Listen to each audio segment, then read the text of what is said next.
So chapters 11, 12, and possibly some structure stuff. I'm assuming everybody wants to start with chapter 11? Mm-hmm. Okay.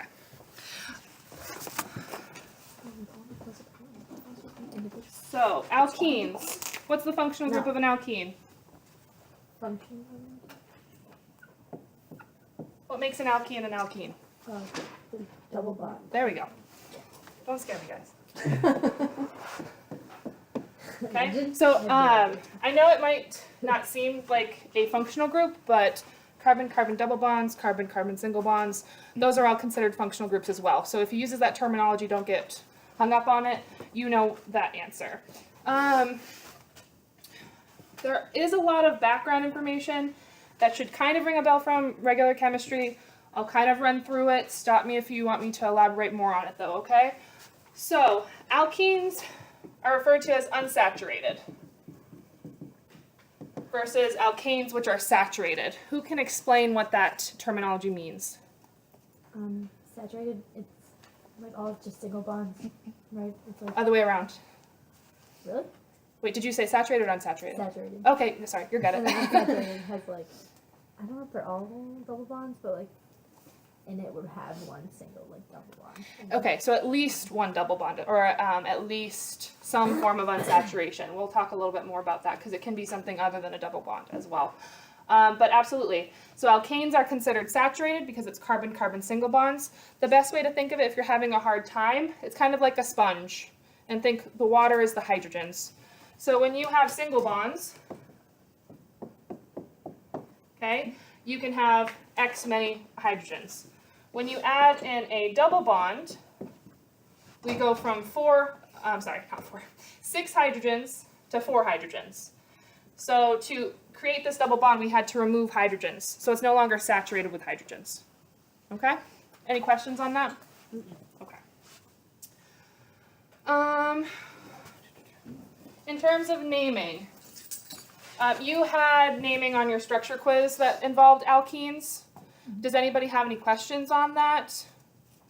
Can we move on from IUPAC naming about alkenes? Mm-hmm. Okay. Let's see here. So cis and trans, and terminal and internal.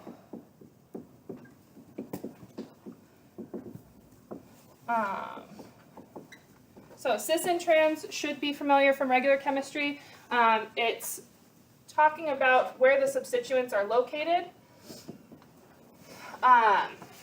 So one, you have substituents on the same side of the double bond. The other, you have them on opposite sides. Who remembers which one cis is? Are they on the same side or opposite sides? Same. Same. Cis, same. Okay, so that, oh, sorry. What a day. Okay, terminal and internal. The names mean exactly what they're stating. So terminal you should recognize as meaning the end. So if you have a carbon ring, a terminal alkene is one where the double bond is located at the end of the chain. Internal is where it is anywhere else. So not on the end, could be directly in the middle, could be anywhere in between the two ends of that alkene. Any questions on these? Yes. Naming for trans, do you still count for like the 4 carbons and make it 2-butene, or do you write like 1,2-methyl, whatever? So naming, even when you're talking about cis and trans, the first step is always find the longest carbon chain. Okay. Okay? So you could have other substituents other than this. How about I write a different example?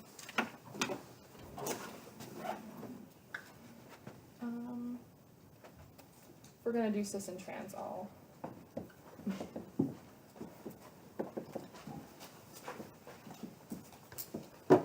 Simple. Okay, so again, first step, regardless of what type of molecule, or type of molecule, longest carbon chain. So here it would be 1, 2, 3, 4, 5. Yes? Mm-hmm. Okay, so what's the prefix for 5? Pent. Pent. What ending are we going to use here? Ene, because of the double bond. What else do we need? A 2. A 2. Why not a 3? Because you're starting on the right side, you're starting at the end of the carbon chain, that gives you the lowest number. Excellent. Has anybody, another mistake I've seen is 2,3 pentene. Has anybody ever wondered why you don't put both numbers? Just 2 pentene is correct. Don't worry about putting both carbons that are involved in the double bond. You just need the lowest carbon involved in the double bond. And then it's trans in this case. Mm-hmm. Okay. Now I know Dr. Cosper's notes doesn't talk about this, but a student told me that he did spend some time on EZ. Yeah. Okay. I hasn't been a focus before, but because he talked about it in class, I will go over it. So E and Z is another way of talking about cis and trans. The reason that you use E and Z is if you have more than 2 substituents. Okay? So this is clearly trans, right? We have one substituent here, one substituent here. But what if I did this? Is that cis or trans? How do we know? So that's where EZ comes in. When you add, when you have 3 or 4 substituents, you can no longer use cis or trans. So the way to figure out if it's E or Z is to actually look at both carbons individually that are located in the double bond. So we want to figure out which substituent has the highest priority, and we do that by looking at molecular mass, okay? So, or atomic mass. Which of these 2 substituents would have a higher mass? Top one. Top one, yes, because we have more carbons. Okay, so then we look at the other side. Which of these substituents would have the bottom one? So the highest priority substituents are located opposite of each other. So now I'm second guessing myself. I believe it's E, It's E. Z. Because Z's on the same side, I remember. Z's, okay, sorry. So I'm pretty positive. Wow, I don't want to be wrong. No, sorry. sorry, I went over it earlier and now I'm blanking. That does sound right because Z and C sound the same. Yeah, okay. Or Z and C, yeah. So this would be E instead of trans. I don't think it's going to be a huge focus, especially considering the other content you have on this, but I didn't want to not go over it considering he did talk about it in class. Hoping I didn't totally throw you off. Is everybody okay with this? Can we move on to 11-2? Mm-hmm. Okay. So 11-2 is really just review from, I think it was either chapter 1 or, I think it was chapter 1. So it's talking about identifying the number of pi and sigma bonds, number of pi and sigma electrons. So I don't want to spend too much time on this, but so when you're thinking of bonds, sigma, think single bonds. Okay, so every single bond is a sigma bond. And then you can build pi bonds on top of that. So pi bonds would be involved in double or triple bonds, for example.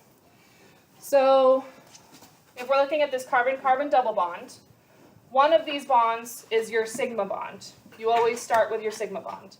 And then we built a pi bond on top of that. So we have one, I'm talking just about the carbon-carbon bond, one sigma bond and one pi bond. How many sigma electrons are there in this carbon-carbon double bond? Sigma electrons. 2, exactly. So when you know the number of bonds, know that there are 2 electrons in every bond. So that means that there are 2 sigma electrons. Same with pi.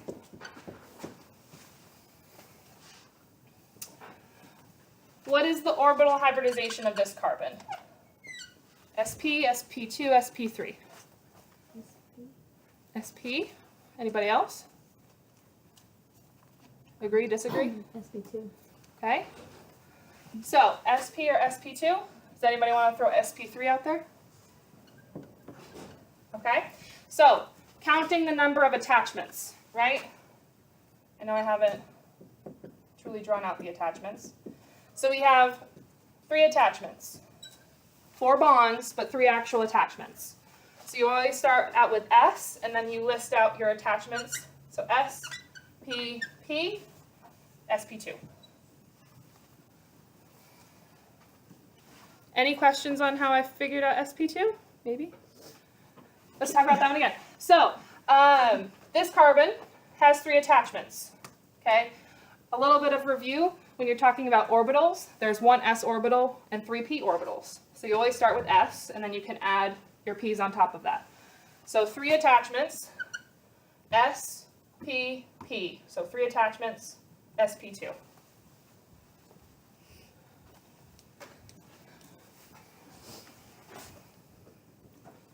What shape would that carbon have? Tetrahedral, trigonal planar, linear?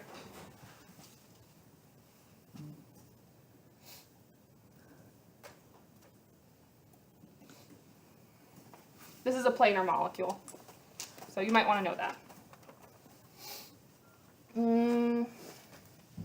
Okay. When comparing pi and sigma bonds, which one's stronger? Sigma, yes. Students know that double bonds are stronger, so I think it's tempting to say that pi bonds are stronger, but sigma bonds are in fact stronger. That is really important to know. That's what makes a lot of the reactions that alkenes go through possible. You can break the pi bond but keep the sigma bond and then make additions. Okay? Any questions on any of that content? Okay.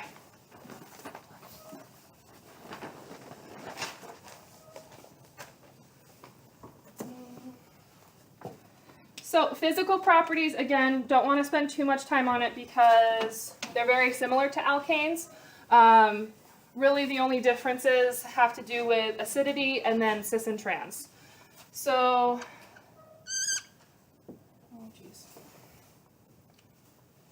when you're comparing hydrogens on an alkane and hydrogens on an alkene,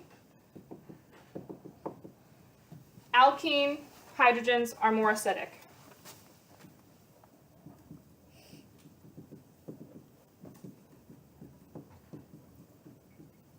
So that just means that the hydrogens around a carbon-carbon double bond are more likely to fall off than that around a carbon-carbon single bond. Okay? In terms of boiling and melting points, it differs based off of whether they're cis or trans. So, melting point, boiling point. And I do want to point out these are very small changes, especially with melting point. So again, don't worry too much about it. Don't focus all your time studying this, but just so we can talk about it.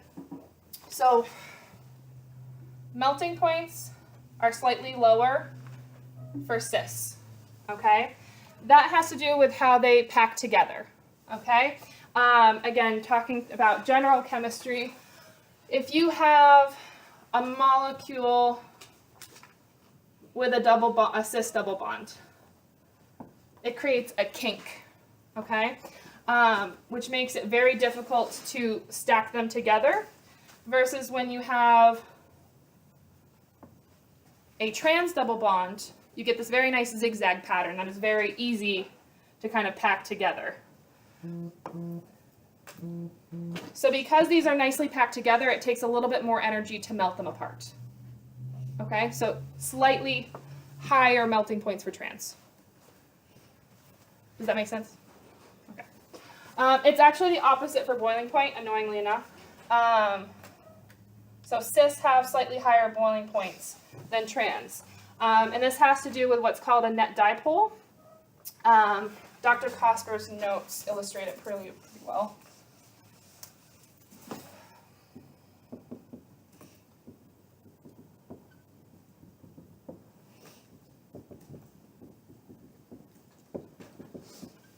So we know that these are nonpolar molecules, which means they have temporary dipoles. But when we do get dipoles, for example,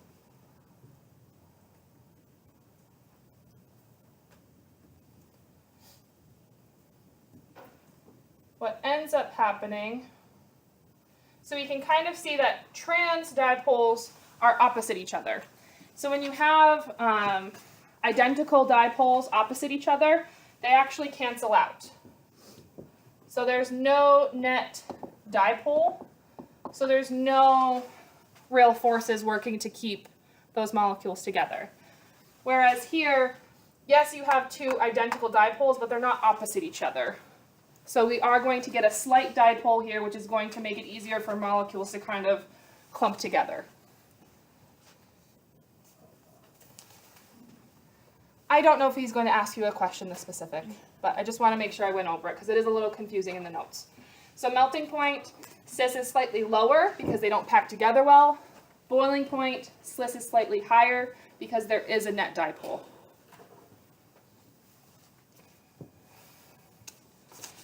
Everybody still with me? Mm-hmm. Okay. I'm going to erase this. Is that okay? Mm-hmm. Okay.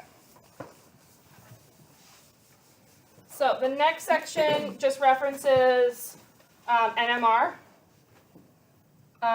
With this one, I don't think I think it was just one student here when we talked about NMR. There's a section in Chapter 10 notes where it talks about electron withdrawing groups. So in the NMR, you can end up in the upfield or the downfield. And this has to do with how shielded the nuclei are by electrons. So the more electrons you have around the nuclei, the more shielded it is. So things that are more shielded and have more electrons around them end up in the upfield region, while things that don't have a lot of electrons are unshielded and end up in the downfield. Okay? So the section of notes in Chapter 10 specifically talk about electron withdrawing groups. So electronegative groups. Things that have electronegative groups, and, any of your halogens, are going to end up being deshielded and end up in the downfield. Okay? This also applies to pi bonds. So you can kind of lump those two things in your head. Pi bonds kind of pull at electrons the same way electron withdrawing groups do. So things that have double bonds or triple bonds are also going to be shifted downfield.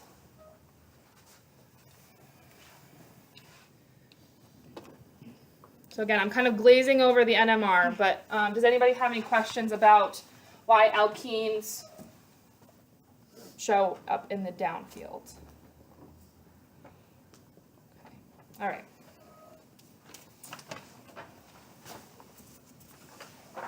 The first reaction, again, this should be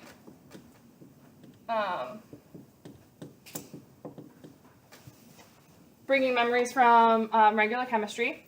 So, hydrogenation. Okay, so we are adding hydrogen to an alkene. This is a type of addition reaction, which means we are breaking the pi bond and adding something to each of the carbons that was once in that pi bond.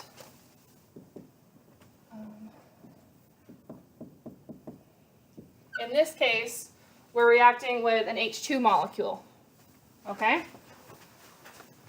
So again, our final product, we're going to break the double bond, which means we have an alkane now, and each of these hydrogens is going to be added to a carbon. So hydrogenation is when you take an alkene, react it with H2, and you end up with an alkane. So if he asks you what the final product of hydrogenation should be, you should be able to answer that. Okay, this is really the first reaction that you start to see. Chapter 12 is all reactions. As a general rule, depending on how much we get through today, when you're talking about reactions, You should know the name of the reaction, if it has one. You should know the reactants involved, the products, or the purpose. The reason I say purpose, sometimes you'll have multiple products to a reaction, but you may have one specific one that you're trying to make. Okay, so that's something to keep in mind. And then in chapter 12, there are some other details that you'll need to know, like syn or anti, vicinal, geminal, stuff like that. Are we okay with this reaction? Mm-hmm. Okay. Talking about relative stability of alkenes. So Dr. Cosper's notes has a really nice diagram just kind of illustrating least stable to most stable. Really, the last sentence, stability increases with increasing substitution due to hyperconjugation. So the more R groups you have surrounding that carbon-carbon double bond, the more stable it's going to be. So he could ask you to compare to, or he might, yeah, probably a comparison is what you would expect. And know that that's due to hyperconjugation.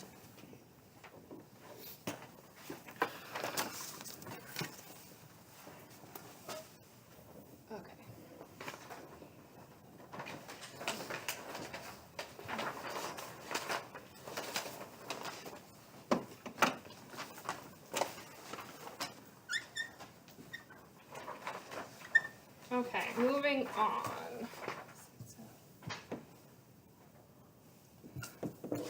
So I apologize, I'm probably not saying this right, but you're talking about Symtem and Hoffmans Rule. And basically this has to do with the size of the base that you are working with and the overall mixture of final products that you're making. So size of base, which carbon attacked, and then major, I'll do major product just to make it easier. So the size of the base, the carbon that's attacked, and the major product that's made.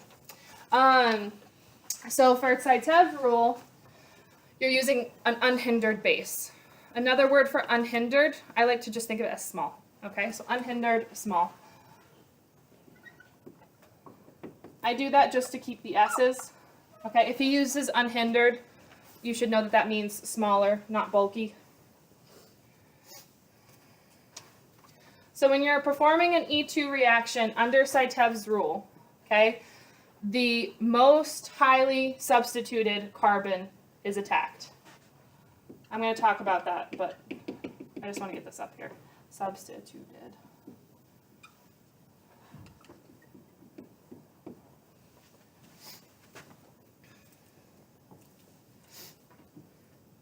We'll go through what this means, but essentially your more stable product is going to be formed more often. So most stable product. So Symtem, small, most substituted, most stable. Hoffmans rule, it's the opposite. So here you have a hindered, or you have, bulky, just for simplicity, a bulky base, which means you're going to attack the least substituted carbon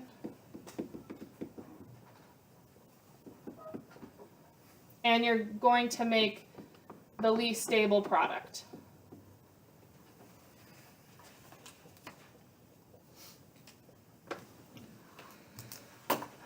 So I'll leave this up here and I'll actually just draw the example on here. I'm just going to recreate the example on Dr. Cosper's notes, but just so we can kind of see this all together.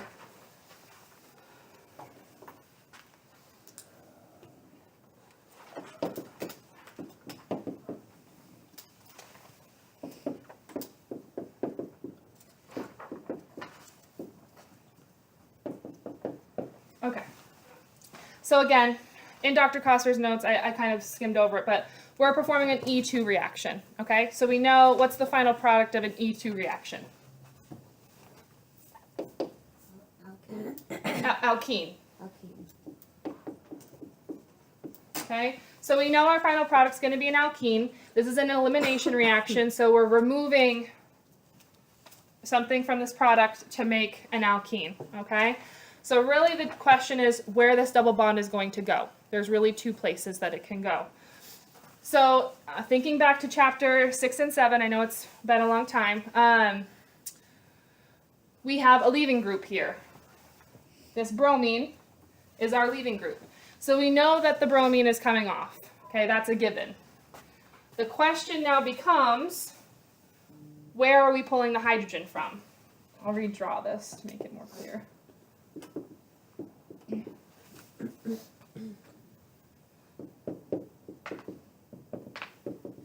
So we know that the bromine's coming off, but technically we could remove the H from this hydrogen or this hydrogen.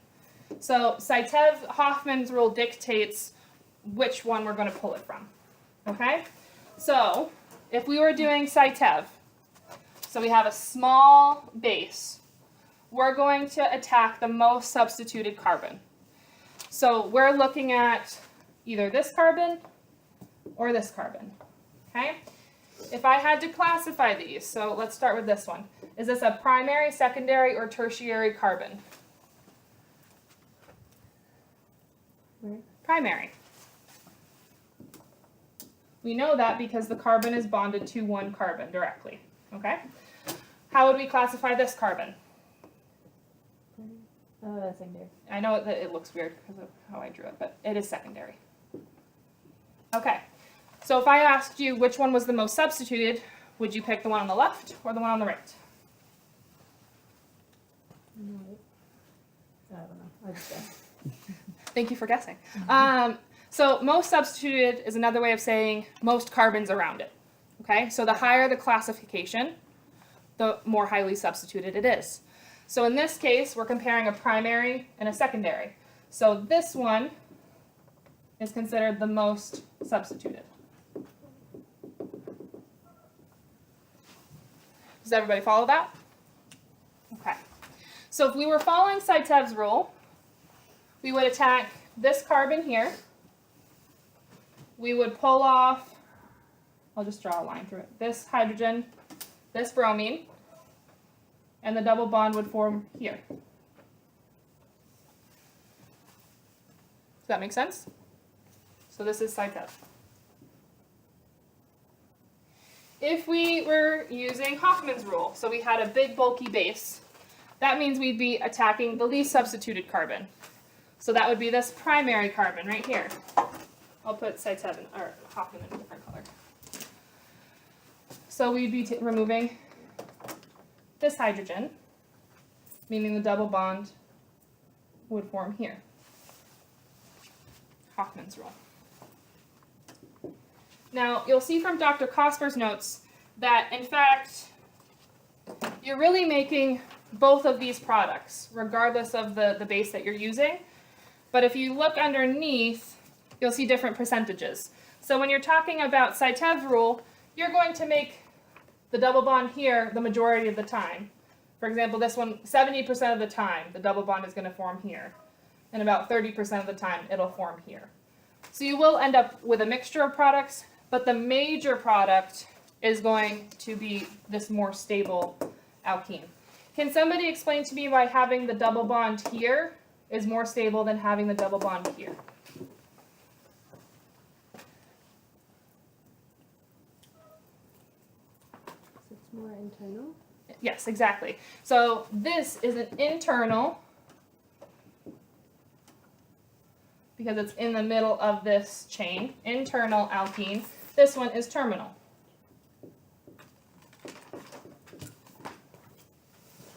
So again, Symtem, small, substituted, most stable. Hoffman, big, bulky, least substituted, least stable.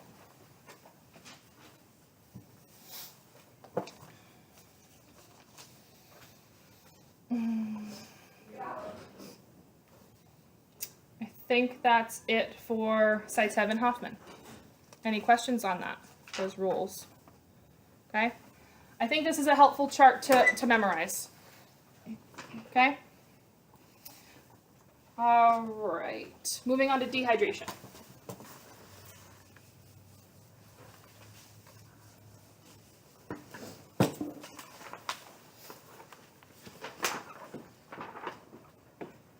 So again, dehydration is the name, so you should know that. You should know that you're starting with an alcohol.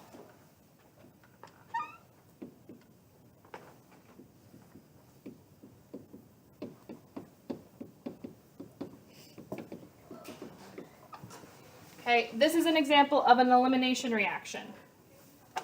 So what do you think we're going to remove from this alcohol? What's going to be eliminated? The OH. Just the OH? And an H. And an H. So in other words, we're going to remove water.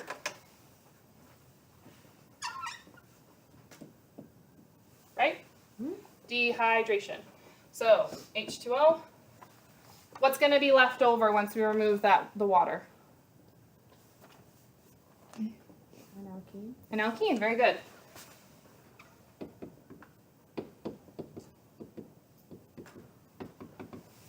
So because we've taken something off of each of these carbons, it's going to leave them with 3 bonds.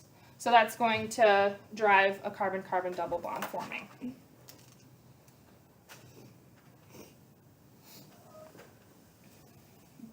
Any questions on that? Okay. So going into other types of spectroscopy.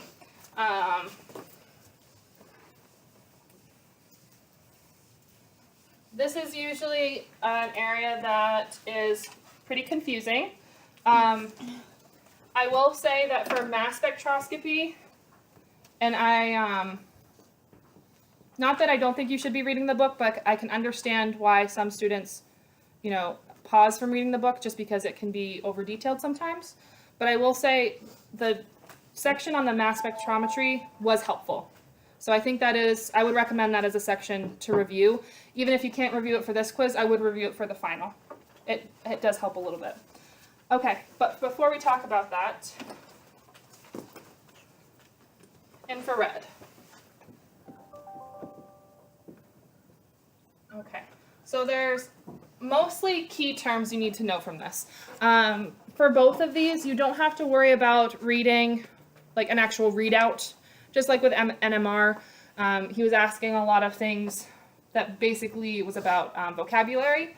So don't feel like you're going to have to identify what functional groups are present, but you should know some terms. So there's a functional group region, and then a fingerprint region.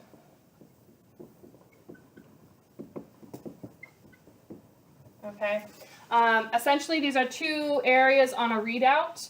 You can kind of see in Dr. Cosper's notes, there are bigger pictures of this in the book again, so that might be helpful in terms of detail. So essentially, the area closer to the left is considered your functional group region.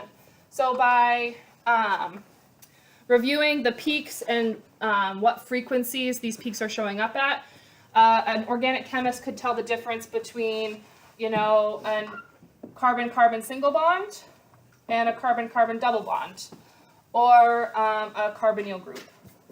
So this region indicates what functional groups are present. It's very true to its name. The fingerprint region is shown more to the right, and again, the name is really helpful in its definition. Essentially, the specific readout you can match up with readouts of known molecules and match it almost identically. So while this indicates what pieces are in the puzzle, this is kind of like the entire puzzle. So you can figure out what molecule you're looking at by looking at the fingerprint region. Other than that, you should know very basically how infrared works. Essentially, The bonds themselves are, you can kind of think of it as like a spring. So essentially the molecules on either side of the bond vibrate and become excited, and based off of that frequency you get a different readout. Okay, so the term she uses is vibrational excitation. I don't know if that is the term he used in class. I would review his notes, just because he may want you to use a specific term.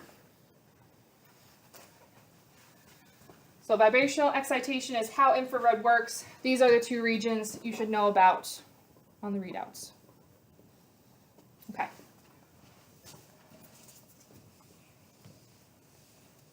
Mass spec. I'm sorry for these markers. I don't even know if you can read this. Okay. So I will say that the description here can be tough, which is why I would recommend looking in the book a little bit. Essentially, and I'll make a very crude drawing.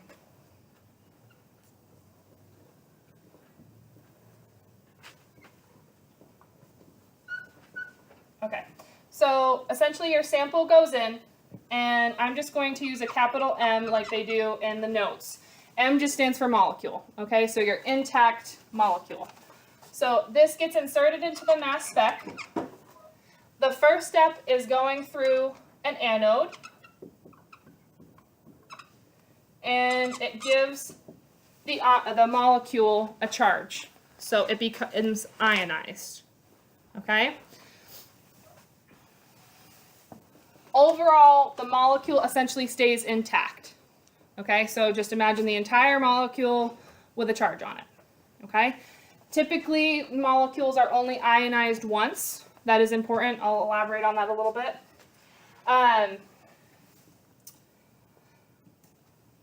After that, these ions are sent at different frequencies to be collected here. There's like a little slit that collects them. And so it separates everything by mass. So everything gets the same charge here. The only difference becomes the mass, and you get a readout essentially based off of the mass and how abundant that is.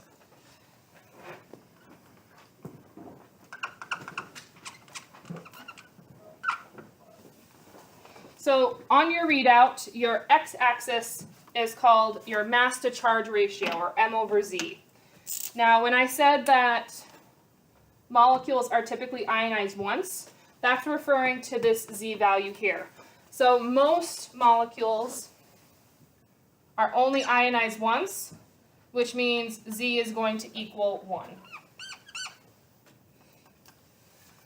This simplifies everything because typically the M/Z values are really just indicating the mass of that ion. So for example, if we have a peak here at 50. Oh my goodness. Okay, that's essentially saying that the mass of this ion is 50. Okay, so he will ask you about mass to charge ratios. The important thing is to remember that Z almost always equals 1. I don't think he's going to talk to you about a situation where it doesn't. So in that case, whatever value he gives you for the M to Z ratio is the mass. I know that's confusing. What did you say it's sorted by? By mass. Okay. Everything has the same charge, so the only difference coming in is the mass. Some terminology you should know. This M+ that I referred to is called the parent ion. Again, it's just the intact molecule with a charge, so that is a term you should know.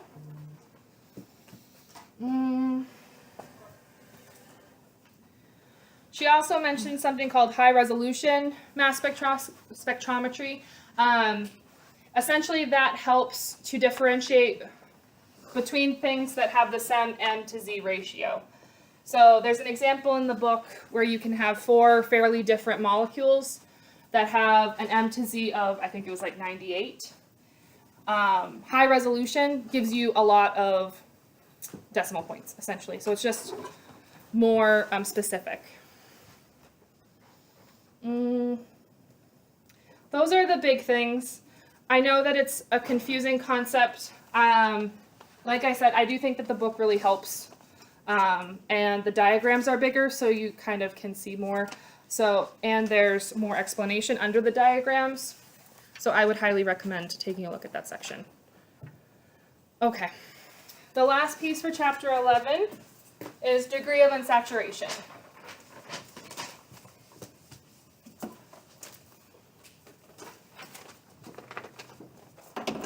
So we talked about how double bonds make things unsaturated, but rings can also make things unsaturated. So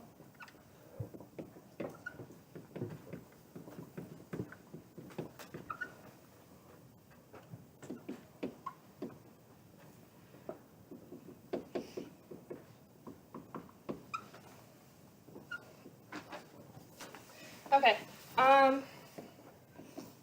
If we look at the top one right here, how many carbons are there? 4. How many hydrogens?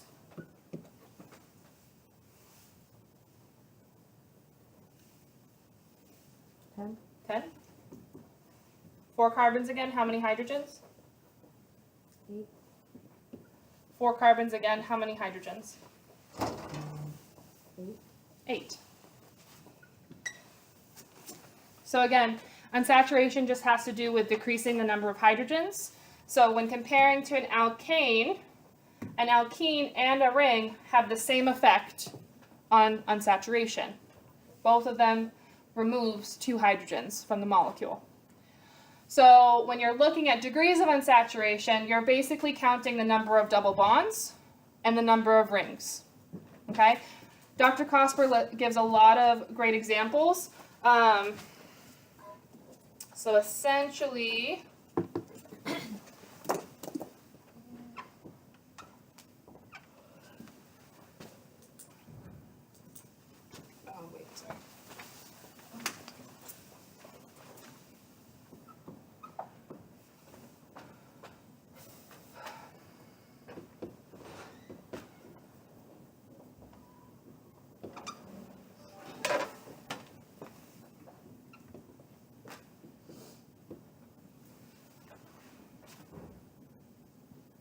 I know this isn't the best example. Let's see.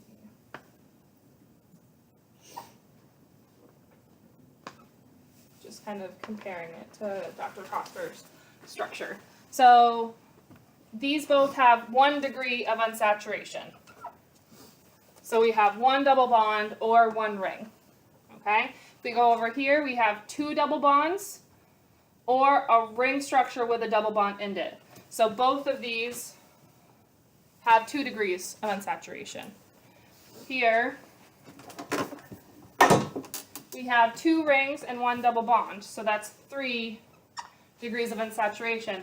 But if we had a molecule with 3 double bonds, that would also be 3 degrees of unsaturation. So essentially, you just have to count up the number of double bonds and the number of rings.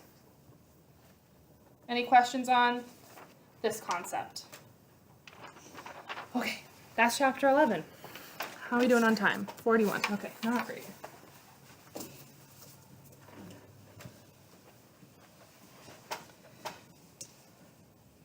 So for the majority of chapter 12, it sounds like Dr. Fred's review is very close to pages 2 and 3 of Dr. Cosper's notes. I would just read those in more detail, just to make sure that there aren't any details that are present in his notes that aren't present here. I haven't looked at those myself, but I would definitely review those along with Dr. Cosper's notes if you wish. So again, when thinking about these reactions, you want to know the name if it has one, the reactants, the product or purpose, and details. So possible details I'll talk about right now. So a lot of these reactions are addition reactions. So again, we are breaking the pi bond and adding something to each carbon that's involved in that. So when doing that,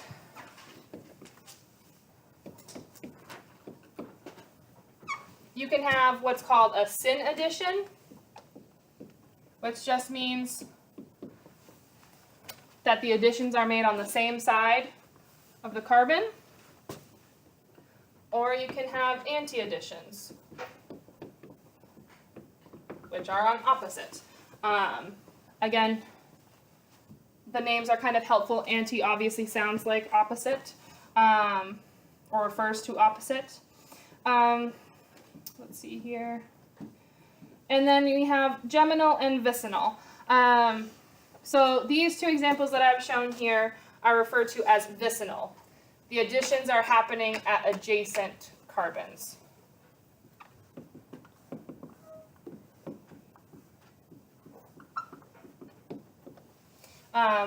Another possibility, I don't think there are ones referencing necessarily in this chapter, but from chapter 10 at least you should remember geminal.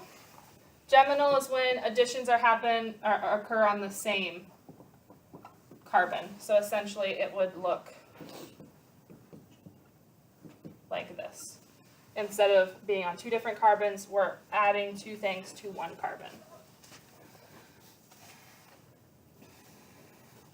The last kind of detail that you should make note of is whether we're talking about Markovnikov or anti-Markovnikov.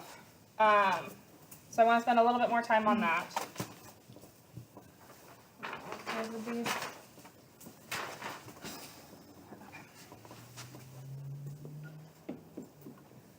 Similarly to Symtem and Hoffman, you are looking at more substituted or least substituted.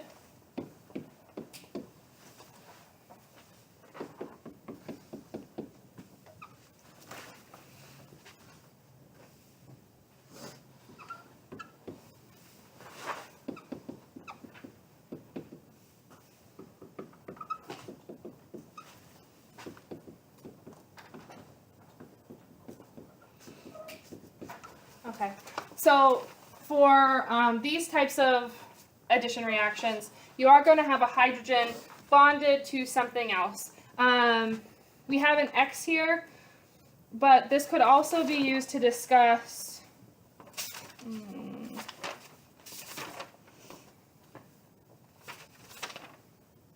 well, maybe not. I jumped ahead too fast. Never mind. But you have a hydrogen along with something else. You wouldn't talk about this when you're talking about hydrogenation, for example, because you would have two hydrogens. So for Markovnikov and anti-Markovnikov. I think I spelled that wrong. Essentially, we're looking at where this hydrogen is going to go. Okay?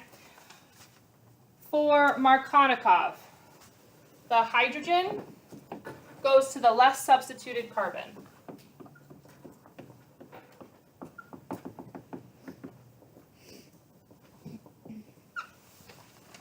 So if we're looking at our final product, would the hydrogen end up on the left carbon or the right carbon?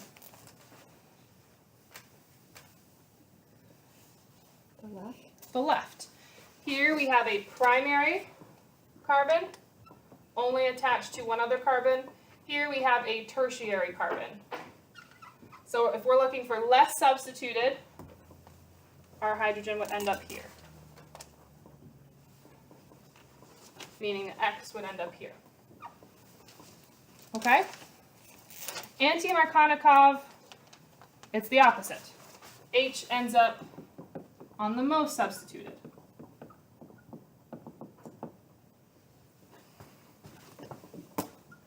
So this would be flipped. Now, the reasoning for why this happens. In Markovnikov, you have a carbocation intermediate.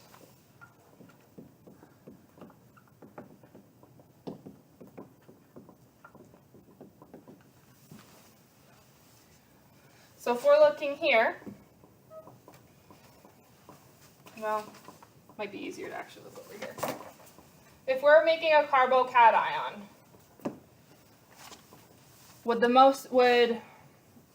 do I put this?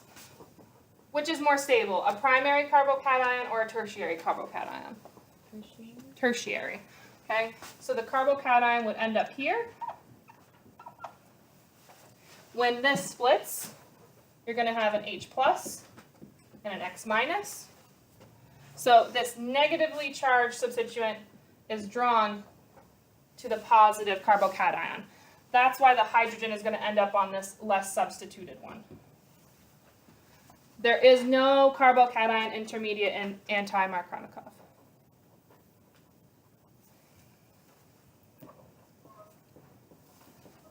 So for your details, syn and anti, I'm just going to put Markovnikov and anti, so M and AN, Markovnikov and anti-Markovnikov. And then, like I said, I don't think you're really going to see geminal, but if it specifically says that something's going to be vicinal, so it's going to be added to adjacent carbons, I would make note of that. Okay?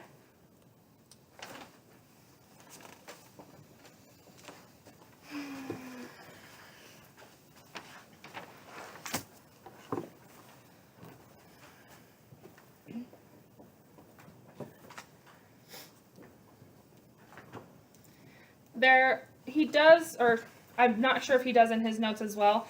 She does mention if there are catalysts used, I would typically say you probably don't need to know that. I can't say that you definitely don't need to know that, but I would focus on being confident with these before you start trying to memorize specific catalysts being used, okay? Let's just kind of dive in.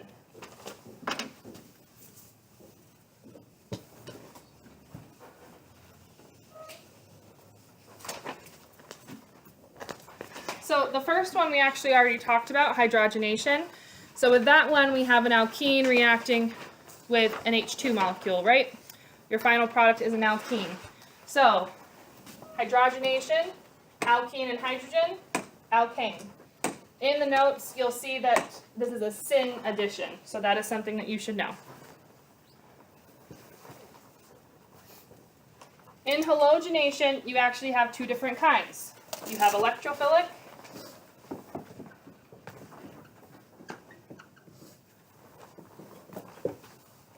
and free radical.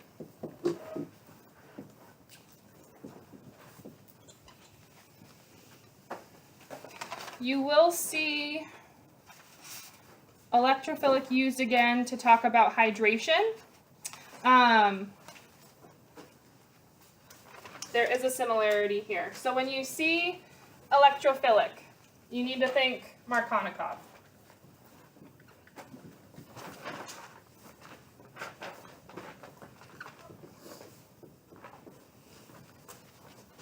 Free radical is anti-Markovnikov.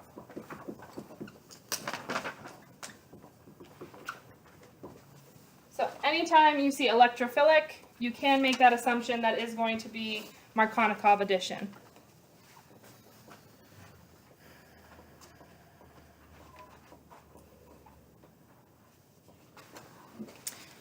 Going more general, again, you should know these names. So electrophilic halogenation, free radical halogenation. The reactants, both of these, you're starting with an alkene and adding a haloalkane. Your final product, sorry, not a haloalkane, adding an acid, a halogenate acid. Ugh, Jesus. Your final product is a haloalkane. Details have to do with the Markovnikov, anti-Markovnikov. Any questions on those two reactions? I know I'm kind of going fast, but it's just because a lot of these things repeat. So it's an alkene and a halogenated acid gives Yes. a haloalkane. A haloalkane, yes.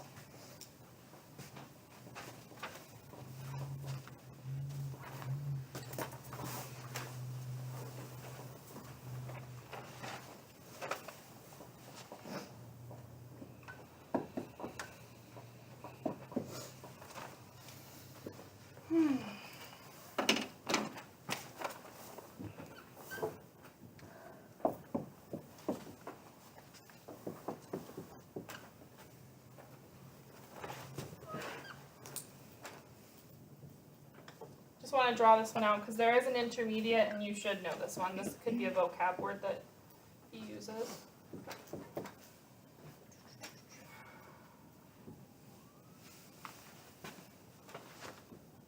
Okay, so dihalogenation. So again, from the name, dihalogen. So we're adding 2 halogens to this molecule, emphasized by this H2 molecule. So this is a 2-step process. You do have an intermediate here. It's a special type of intermediate. It's called a halonium ion. So just like you should know if a carbocation intermediate is used, halonium ion is a detail that you should know. You could ask that of you. The final product, you can kind of see. So using some of the vocabulary words, would this be syn or anti configuration? Anti. So we have halogens on opposite sides. And we're adding to adjacent carbons, so this is vicinal. Sorry for this terrible marker.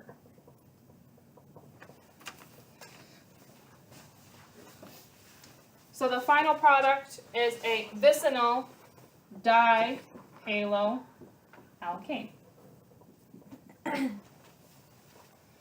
So the X's could just be any halogen? Yeah. Okay. For our purposes. There, it does specify, but I'm assuming that if he's going to ask you questions about this, he's just going to put the X. Are we okay with this? Mm-hmm. Okay.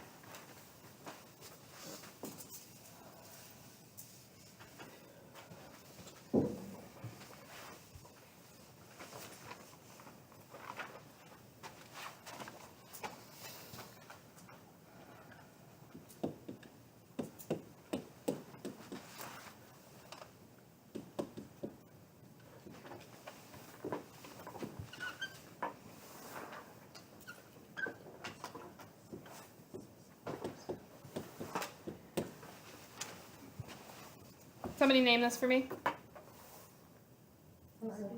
Cyclopropane.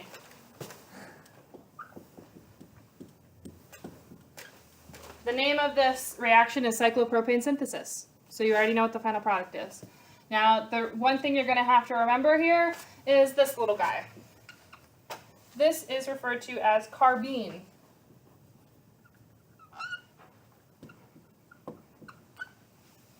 So again, it's a reactant, so you should know it.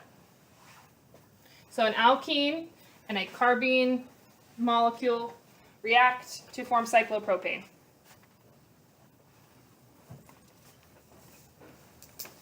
That's the simplified way of thinking of it. Okay.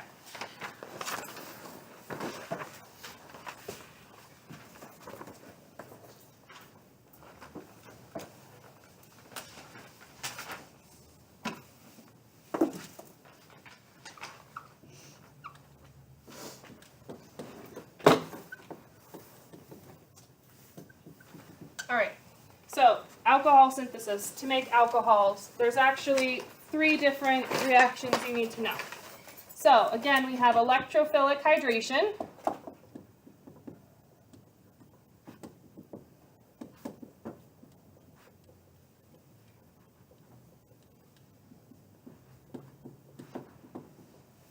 What did I say to remember when you hear electrophilic? Markovnikov, okay?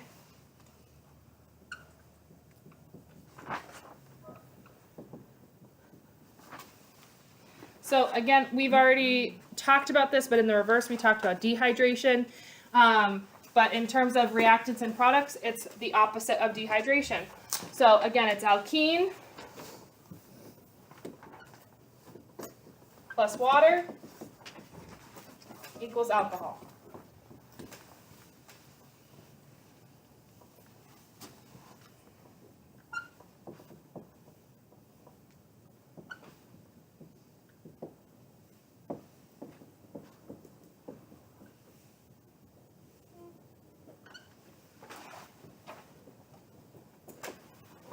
Next one has kind of a long name. Oxymercuration, demercuration. The key word in here is mercury.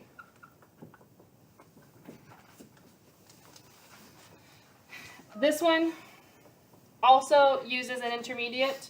So we talked about halonium ion intermediate. This one has something called a mercurium ion intermediate.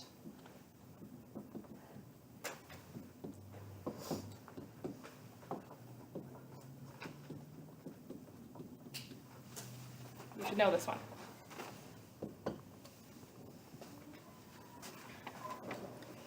The reactants, you're still reacting an alkene with alcohol. It's just your intermediate involves mercury. Your final product is still going to be an alcohol, and it's still going to be Markovnikov.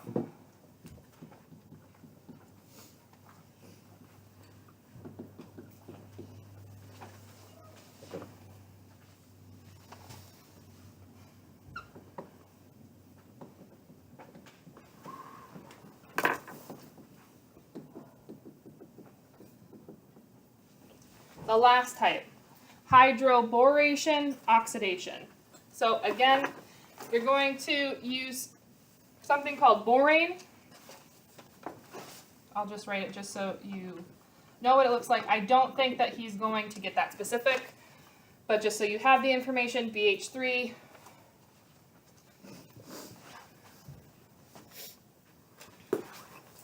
With this one, again, alkene plus water equals alcohol. You just have some intermediate stuff going on. With this one, though, you really need to know that this is anti-Markovnikov.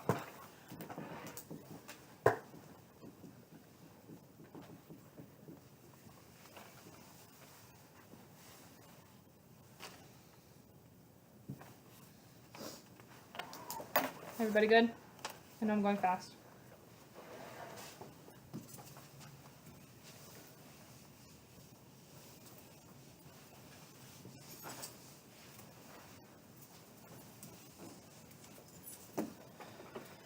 Okay.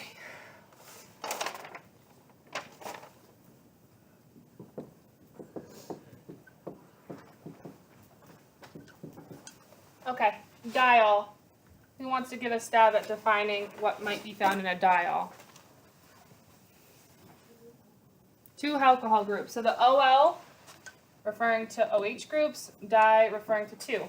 Excellent. So there are two types here. Their names tell you what their final products are.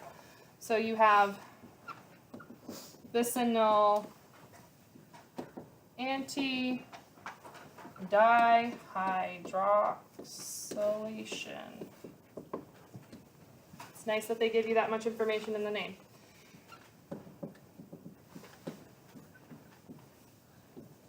You know what? So vicinal anti-dihydroxylation, vicinal syn dihydroxylation. The actual mechanisms do differ pretty radically. I'm going to go through all of the steps of vicinal anti. I can't say if he's going to really focus on these or not. Okay, I'd like to simplify it for you, but I can't say for sure what he will or won't want.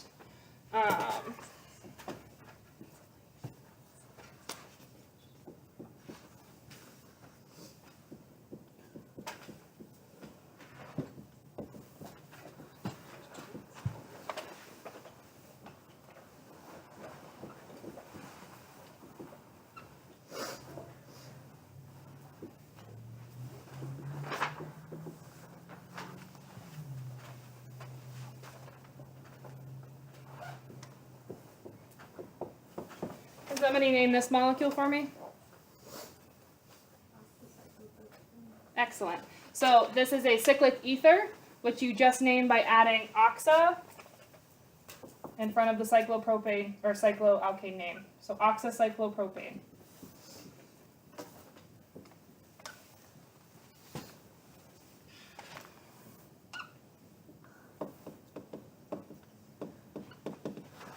Okay. Alkene. You're reacting it with something that's called peroxycarboxylic acid. Basically, it's a carboxylic acid, but you've got like an OH group attached to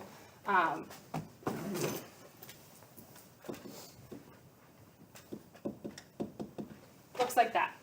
Is this a functional group that you're going to be tested on? Probably not, but I want to include it just in case. You go through a method that's called epoxidation, making oxocyclopropane. You end up with OHs across rather than on the same side. With SYN, I really don't think there's going to be much of an emphasis. Mainly they just talk about the reagents that are used, and I don't think that's going to be something that he focuses on. I would refer to what's in his notes, his review of it.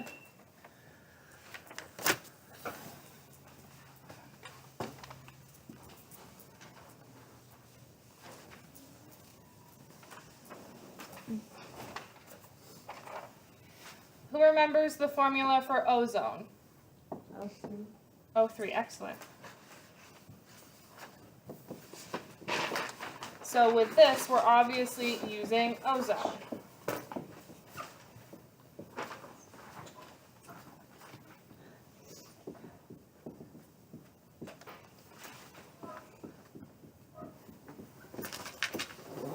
I'm not going to draw these because I think just drawing them is going to be more confusing. Essentially, you take an alkene, you react it with ozone, you make something that's called ozide. Ozonide, I think is how you pronounce it. I would know that term, just like the halonium ion intermediate and mercurium ion intermediate. The final product are carbonyl products. Can somebody name a functional group that has a carbonyl group in it? Aldehydes and ketones. Excellent. There are other ones, but those are the ones that you guys have been introduced to. Okay. 4 more sections. Gonna focus more on polymerization. Okay. You guys should have heard of polymerization before. Essentially, this is the process of turning multiple monomers into a polymer. So mono meaning one unit, poly meaning multiple units. So when you think of monomer, and again, you may remember this from regular chemistry, you really should be thinking about an alkene.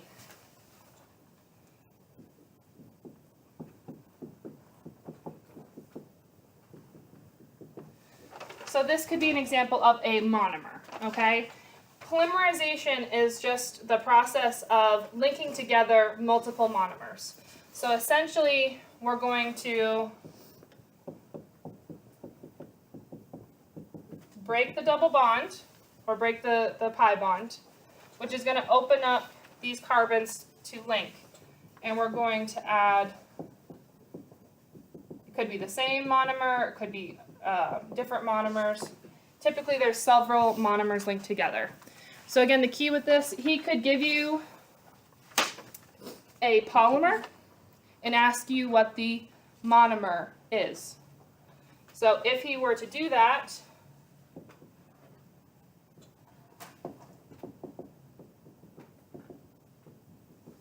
you should split your polymer into 2 carbon units. And then all you have to do is draw a double bond in between them. Okay? That has been, something along those lines has been used in the past. So you should feel comfortable doing that.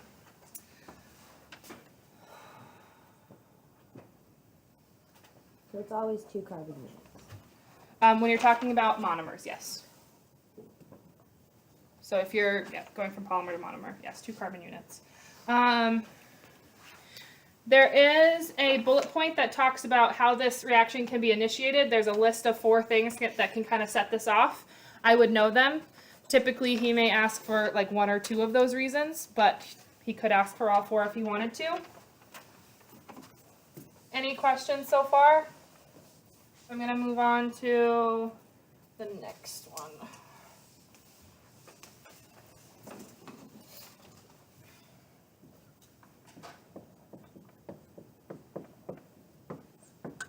Okay. There isn't a lot to really talk about for this one. I haven't seen many questions discussed on this one. Essentially, you should know this name.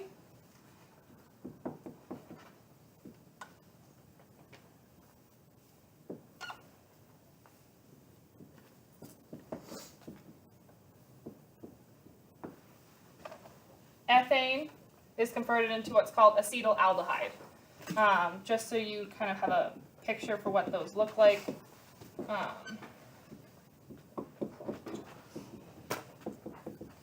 Essentially, you're converting from this to this. Okay? The next piece is talking about pheromones.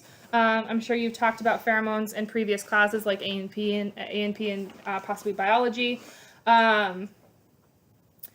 I'm honestly not sure what types of questions he may ask, but typically, he could ask for like a generic definition. So these are pheromones are molecules that are used to communicate. I think a lot of people connect it to like sexual drive, but it can also communicate a lot of other things. So that's just something to think about. Let's see. The last one, I haven't seen many questions on it. It's called alkene metathesis.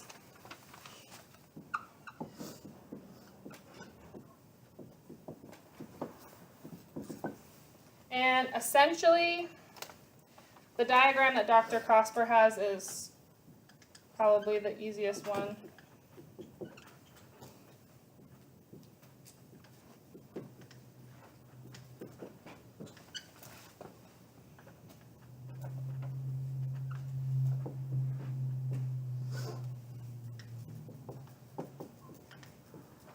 So essentially you have two different alkenes and you react them to make the double bond switch. So instead of W and X being bonded together, W and Y become double bonded together.